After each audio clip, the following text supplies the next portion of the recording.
Warren, this question comes from a longtime shareholder who, I should tell you, accosted me last night in the lobby of the Hilton Hotel with this question. Warren, for years you stayed away from technology companies, saying they were too hard to predict and didn't have moats.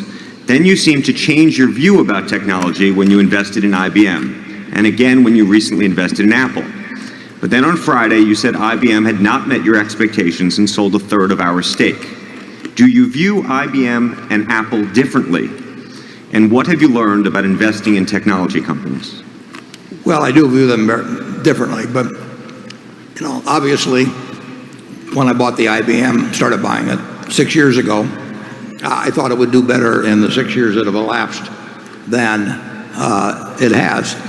And Apple, I regard them as being quite different business. I think Apple was much more of a consumer products business in terms of in terms of sort of analyzing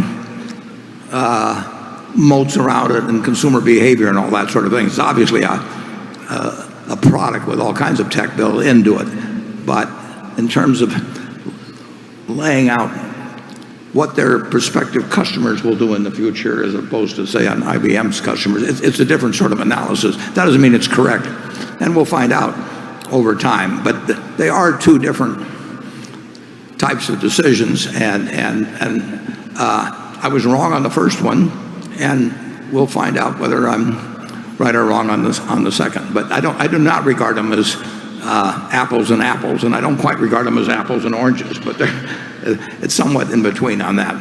Charlie? Well, we avoided the tech stocks because we felt we had no advantage there and other people did. And I think that's a good idea, not to play where the other people are better. But if you asked me in retrospect what was our worst mistake in the tech field, I think we were smart enough to figure out Google. Those ads worked so much better in the early days than anything else. So I would say that we failed you there. And we were smart enough to do it and didn't do it. We do that all the time, too. Yeah, we were their customer very early on with Geico, for example, and we saw,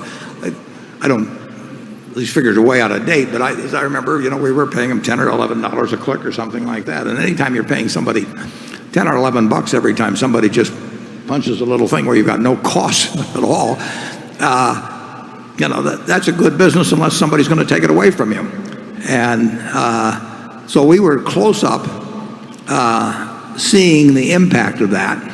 And incidentally, if any of you don't have anything to do in your hotel rooms tonight, just keep punching Progressive or something, and you're gonna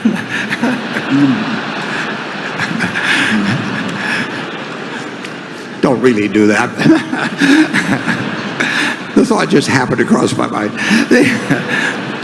But that is, you've never seen a business, almost never seen a business like it, where and I think for LASIK surgery and things like that, I think the figures were, $60 or $70 a click with no incremental, no cost. So, and I knew the guys. They actually designed their prospectus. They came to see me, and a little bit after the original one, when they went public, a little bit after Berkshire even. And so I had plenty of ways to ask questions or anything of the sort and educate myself, but I blew it.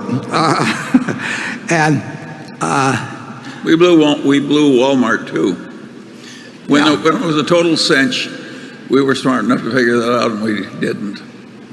Yeah. Figuring out execution is what counts. So, anyway, and I could be making two mistakes on IBM.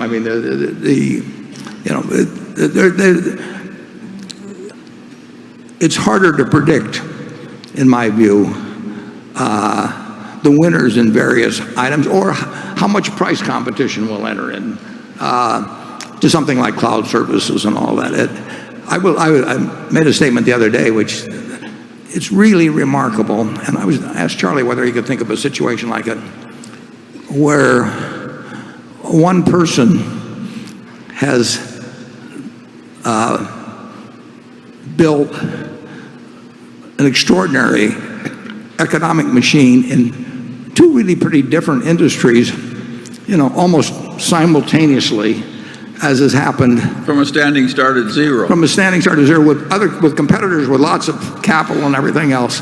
to do it in retailing and to do it with the cloud like Jeff Bezos has done. I mean, I mean, people like the Mellons invested in a lot of different industries and all of that, but he has been in effect the CEO simultaneously of two businesses starting from scratch.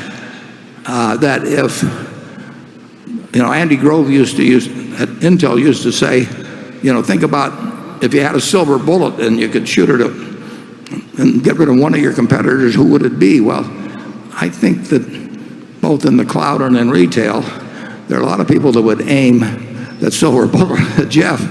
And he's done it's a different sort of game. But he's, at the Washington Post, he's played that hand as well as anybody, I think, possibly could.